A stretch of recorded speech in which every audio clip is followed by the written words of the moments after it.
அனைவருக்கும் வணக்கம். டீச்சர்ஸ், நம்ம 1, 2, 3ஆம் வகுப்பு மாணவர்களுக்கு ஆப்பில் FABயும் சம்மேட்டிவ் அசஸ்மெண்ட்டும் தேர்வு ஏற்கனவே வச்சுருக்கோம். அதோடைய மதிப்பெண் ஆட்டோமேட்டிக்காக நமக்கு ஆப்லேயே விசிபிள் ஆகிடுச்சு. இப்போ FAA மட்டும் நம்ம ஆக்டிவிட்டீஸ் கொடுத்து மார்க் போட்டிருப்போம். அந்த மதிப்பெண்ணையும் என்ன பண்ணணும்னா அந்த TNSED ஆப்பில் பதிவு செய்யணும். அதை எப்படி பதிவு செய்யலாம் அப்படின்றத பற்றி பார்க்கலாம். நம்ம பழைய TNSED ஆப்பில் போய்ட்டு ஒவ்வொரு ஆசிரியர்களும் அவங்களுடைய இண்டிவிஜுவல் யூசர் நேம் பாஸ்வேர்ட் போட்டு லாகின் பண்ணணும். லாகின் பண்ணிங்கன்னா உங்களுக்கு நிறைய ஐக்கான்ஸ் வரும். அதில் எண்ணும் எழுத்தும் அப்படின்ற ஐக்கானை டச் பண்ணணும். அதை டச் பண்ணிங்கன்னா இந்த மாதிரி நிறையா காமிக்கும். இதில் ஃபார்மேட்டிவ் அப்படின்றத டச் பண்ணணும். அதில் 2 ஐக்கான் வரும், ஃபார்மேட்டிவ் ஏவும் ஃபார்மேட்டிவ் பியும். அதில் ஃபார்மேட்டிவ் பின்றதை டச் பண்ணணும். அதை டச் பண்ண உடனே உங்களுக்கு செலக்ட் டேர்ம் கேட்கும்.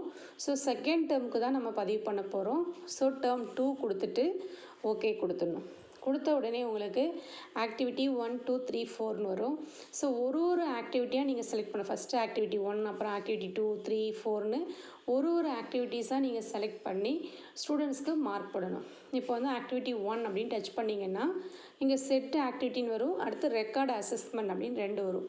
இப்போ செட் ஆக்டிவிட்டின்னா செட் ஆக்டிவிட்டியை கொடுத்து நம்ம செட் பண்ணணும். ஸோ நான் ஏற்கனவே செட் பண்ணியிருக்கிறதுனால இங்கே எனக்கு விசிபிள் ஆகுது. சப்போஸ் இப்போ நான் ஆக்டிவிட்டி 2 அப்படின்னு கொடுத்தோம்னா செட் ஆக்டிவிட்டி கொடுத்தோம்னா நம்ம ஃபஸ்ட் ஆக்டிவிட்டியில் என்ன கொடுத்தோமோ அதுவே தான் இங்கே வந்துருக்கும். நம்ம வேணும்னா இங்கே போய்ட்டு என்ன பண்ணிக்கலாம், சேஞ்ச் பண்ணிக்கலாம். இப்போ ஆக்டிவிட்டி 1 டச் பண்ணிட்டோம். செட் ஆக்டிவிட்டி கொடுக்குறோம். மேத்தமெட்டிக்ஸு, இங்கிலீஷு, தமிழ்னு சப்ஜெக்ட் வைஸ் காமிக்கும். ஒவ்வொரு சப்ஜெக்ட் கீழேயும் ஒரு ஆரோ மார்க் இருக்கும். அதை டச் பண்ணிங்கன்னா அந்த சப்ஜெக்டில் இருக்கிற டாபிக்ஸ் விசிபிள் ஆகும். எந்த டாப்பிக்லேருந்து நீங்கள் ஆக்டிவிட்டி கொடுத்துருக்கீங்களோ அந்த டாப்பிக்கை டச் பண்ணணும்.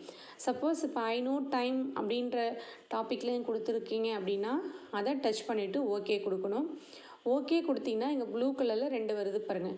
ஐ நோ டைமில் 2.2, இன்னொன்று ஐ நோ டைமில் 3.4, 3.5, 3.6ன்னு இருக்குது. ஸோ இதில் எது கொடுத்தீங்களோ அதை டச் பண்ணணும். டச் பண்ண உடனே கீழே பார்த்தீங்கன்னா அரும்பு லெவல் ஸ்டூடெண்ட்ஸ்க்கு 3.6ங்களா ஆக்டிவிட்டி, மொட்டு லெவலுக்கு 3.5, மலர் லெவலுக்கு 3.4. ஓகேங்களா அப்படின்னு அதுவே பிரிச்சுக்கும். அதே மாதிரி இங்கிலீஷ்னு பார்த்தீங்கன்னா இப்போ அனிமல்ஸ் அரவுண்ட் அஸ் அப்படின்ற லெசன்லேருந்து கொடுத்துருக்கோம், அதை கொடுத்துக்கிறோம். அதில் 2Dயா 4Cயாக கொடுத்தீங்க அப்படின்னு கேட்குது. சப்போஸ் 4C கொடுத்துருக்கோன்னு கொடுத்தோம்னா ஸோ அந்த 4Cயில் அரும்பு மொட்டு மலர் இங்கே பிரிஞ்சு காமிக்கும். அதே மாதிரி தமிழ் அதே மாதிரி ஏதோ ஒரு டாப்பிக்கு. ஸோ வெற்றி யாருக்கு அப்படின்னா அதுலேயும் 2 காமிக்குது இல்லைங்களா. இதில் எதுக்கு அது ஒன்றை நம்ம டச் பண்ணிக்கணும். எதிலேருந்து ஆக்டிவிட்டீஸ் கொடுத்துருக்கோமோ அதை டச் பண்ணணும். இதெல்லாம் கொடுத்துட்டு இங்கே சப்மிட் கொடுக்கணும். ஸோ சப்மிட் கொடுத்ததும் கண்டினியூ எனிவேன்னு கேட்கும். ஸோ அதை கொடுத்துடணும். கொடுத்துட்டு இப்போ எதுக்கு வரணும்னு பார்த்தீங்கன்னா இங்கே ரெக்கார்ட் அசஸ்மெண்ட்டுன்னு இருக்கும். திரும்ப அந்த ரெக்கார்ட் அசஸ்மெண்ட்டை டச் பண்ணணும். இதை டச் பண்ணிங்கன்னா உங்களுக்கு 9 ஐக்கான் காமிக்கும். அதாவது அரும்பு தமிழ், இங்கிலீஷ், மேக்ஸு, அதே மாதிரி மொட்டு தமிழ், இங்கிலீஷ், மேக்ஸு, மலரில் அதே மாதிரி தமிழ், இங்கிலீஷ், மேக்ஸ் ஒன்று ஒரு கலர் கொடுத்துருப்பாங்க. அரும்பு லெவல்னால் ப்ளூ கலர், மொட்டுக்கு எல்லோ, மலருக்கு க்ரீன் கலர். ஸோ அதாவது என்ன அப்படின்னு பார்த்தீங்கன்னா நம்ம கிளாஸில் இருக்க ஸ்டூடெண்ட்ஸ் ஒவ்வொரு சப்ஜெக்ட்லேயும் அரும்பு லெவலில் என்னென்ன மாணவர்கள் இருக்காங்களோ அவங்க இந்த அரும்பு லெவல் ஐக்கானில் இருப்பாங்க. ஸோ அரும்பு மேத்தமேட்டிக்ஸை டச் பண்ணுறோன்னு வச்சுக்கிங்களேன்.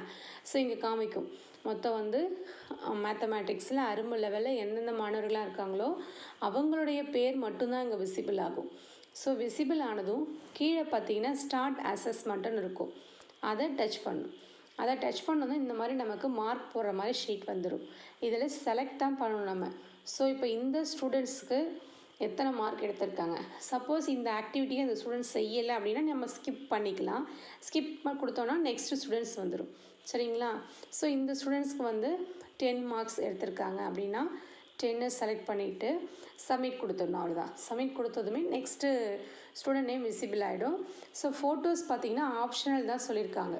நீங்கள் கொடுத்த அந்த ப்ராஜெக்ட் ஒர்க்கை ஸ்டூடெண்ட்ஸ் செஞ்சுட்டு வந்திருப்பாங்க. ஸோ அந்த ப்ராஜெக்டை நம்ம டேக் ஃபோட்டோ கொடுத்தோங்கன்னா அப்படியே ஃபோட்டோ பிடிச்சி அப்லோட் பண்ணிக்கலாம். ஸோ இது ஆப்ஷனல் தான். நமக்கு கண்டிப்பாக மார்க் மட்டும் என்ட்ரி பண்ணணும். ஃபோட்டோஸ் அப்லோட் பண்ணுறது உங்கள் விருப்பம். கொடுத்துட்டு சப்மிட் ஆன்சர் கொடுக்கணும். கொடுத்தது இப்போ நெக்ஸ்ட்டு ஸ்டூடெண்ட்ஸ் வந்துடுவாங்க. ஸோ இந்த மாதிரி ஒவ்வொரு ஸ்டூடெண்ட்ஸ்க்கும் நம்ம வந்து ஃபஸ்ட்டு ஆக்டிவிட்டிக்கு ஃபுல்லாக மார்க் போட்டு முடிச்சுட்டு அதே மாதிரி செகண்ட் ஆக்டிவிட்டி அதே மாதிரி போயிட்டு அதுலேயும் செட் ஆக்டிவிட்டி கொடுக்குறோம். அடுத்து ரெக்கார்டு அசஸ்மெண்ட். அவ்வளோதான். ஃபஸ்ட்டு நம்ம என்ன பண்ணணும் அப்படின்னு பார்த்தீங்கன்னா இந்த ஆக்டிவிட்டியை டச் பண்ணணும், அடுத்து செட் ஆக்டிவிட்டி கொடுக்கணும், அதுக்கடுத்து ரெக்கார்டு அசஸ்மெண்ட். இந்த மாதிரி ஒவ்வொரு ஆக்டிவிட்டியும் 4 ஆக்டிவிட்டீஸும் செலக்ட் பண்ணணும். ஸோ நம்ம first standard, second standard, third standard இந்த 3 வகுப்பு மாணவர்களுக்கும் இந்த பணியை வந்து செய்யணும். அவ்வளோதான் டீச்சர்ஸ். தேங்க்யூ.